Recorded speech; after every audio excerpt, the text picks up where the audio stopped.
Hey, it's Joshua, room 7. Back in the branch library, when the leader died, I said you just promote a follower. I cheated. Promote how?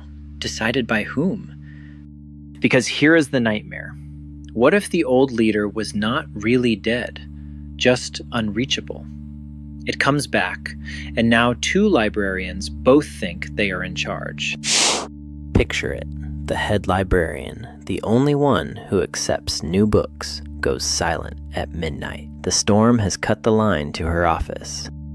The branches cannot wait forever. They need a new head now, or no new book gets filed anywhere.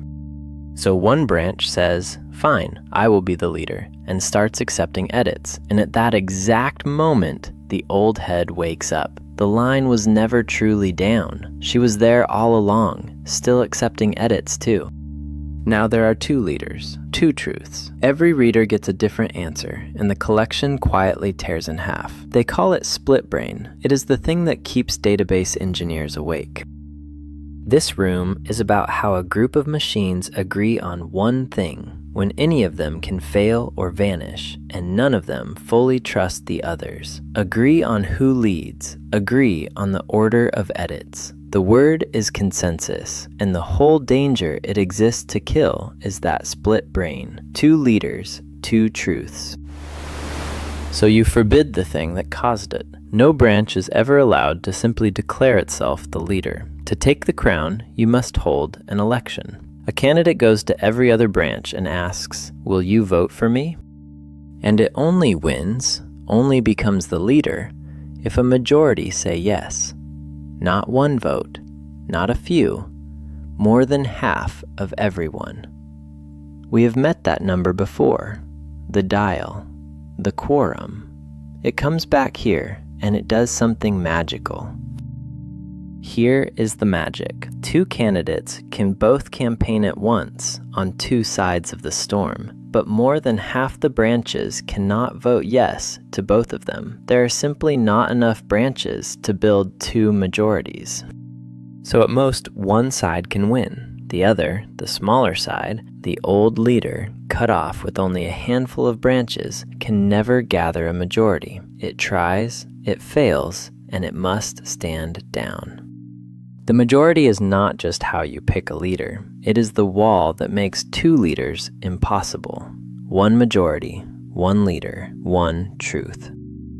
That is consensus, a group of unreliable machines agreeing on a single value, the leader or the next edit in line, and surviving even when some of them die or disappear.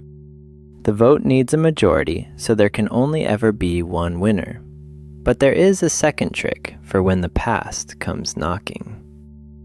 Every election gets a number, term 5, term 6, always climbing. When the old leader finally reconnects and sees the world has moved on to term 6, she knows she is from term 5. She is the past. She steps down. Time only runs forward. The term number is how a confused group remembers which truth is the current one and which is a ghost. Here's the keeper. When a group must agree on one thing, despite failures and confusion, they vote, and the decision needs a majority. Because 2 majorities cannot both exist, a majority guarantees exactly 1 winner, no split brain. And number the rounds, always climbing, so a winner from the past can never wake up and reassert itself. A higher number always wins. The labels are the stickers. This is consensus. The famous hard algorithm is Paxos, and its readable cousin is Raft. You almost never build it yourself. A managed database cluster, a coordination service, runs it under the floor for you. And here is the choice it forces, the same one from the very first room. When the storm splits your cluster, you can have 2 leaders or no leader. You cannot safely have both halves accepting rights. Consensus always chooses no leader over 2. The side without a majority does not guess. It stops. It goes read only, or it waits. It would rather be unavailable for a moment than corrupt the truth forever. Safety over uptime on purpose. So the exam asks it in disguise. 2 primaries appeared after a network blip and the data forked? That is split brain. And the cure is quorum-based election. Never let a leader rule without a majority behind it.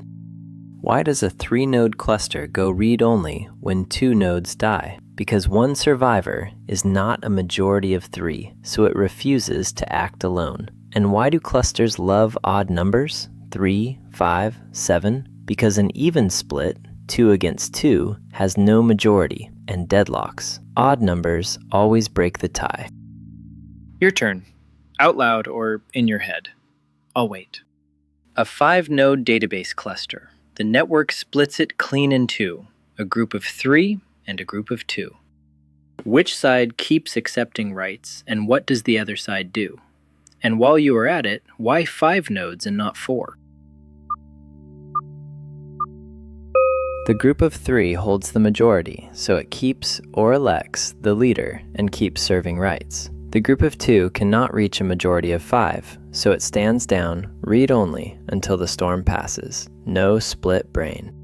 And 5, not 4, because 4 can split 2 and 2, with no majority on either side, and the whole cluster freezes. Odd numbers always have a winning side. 5 also lets you lose 2 machines and still rule. 4 lets you lose only 1. So that is consensus. Agree on one truth by majority vote, and number the rounds so the past stays in the past. The majority picks the leader, and the majority is the wall against 2 of them.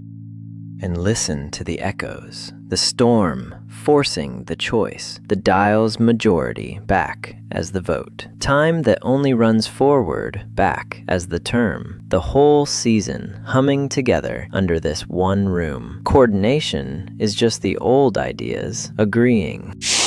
One breath to seal it. Consensus is a group agreeing on one value, despite failures. They vote and a majority decides.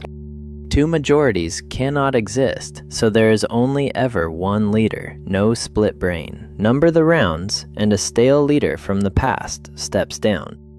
And when the storm makes it impossible, consensus picks no leader over 2, safety over uptime. You almost never build it, but now you know what is humming under the floor. That is consensus, and that is how the copies finally agree. 7 rooms down. I'm Joshua. I'll see you in the next one.